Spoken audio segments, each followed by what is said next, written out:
एक बार गौतम बुद्ध एक गांव से गुजर रहे थे जब उन्होंने सड़क के किनारे बैठे एक युवक को देखा। उस आदमी के चेहरे पर मायूसी थी और बुद्ध बता सकते थे कि वह परेशान था। बुद्ध उस आदमी के पास पहुंचे और उससे पूछा कि उसे क्या परेशान कर रहा है। उस व्यक्ति ने उत्तर दिया, गुरुजी, मेरा व्यवसाय छिन गया है, मेरे परिवार ने मुझे छोड़ दिया है और मेरे पास कुछ भी नहीं बचा है। मुझे लगता है कि मैं हार मान लूं। बुद्ध मुस्कुराए और बोले, मेरे मित्र, मैं तुम्हारी मदद कर सकता हूँ, लेकिन पहले मुझे चाहिए कि तुम मेरे लिए कुछ करो। मैं चाहता हूं कि तुम नदी पर जाओ, एक प्याले में पानी भरो और उसे मेरे पास वापस लाओ।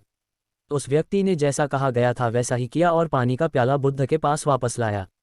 बुद्ध ने उसकी ओर देखा और कहा, मेरे मित्र, इस प्याले का पानी आपकी मानसिकता का प्रतिनिधित्व करता है। जैसे पानी प्याले का आकार ले लेता है, वैसे ही आपकी मानसिकता किसी भी बाधा को दूर करने के लिए आकार ले सकती है। बुद्ध ने आगे कहा, यदि आप अपने मन को नकारात्मक विचारों से भरते हैं तो आपका जीवन नकारात्मकता से भरा होगा, लेकिन यदि आप अपने मन को सकारात्मक विचारों से भरेंगे तो आपका जीवन सकारात्मकता से भरा होगा। बुद्ध के शब्दों के ज्ञान पर वह आदमी चकित था और वह प्रेरित महसूस कर रहा था।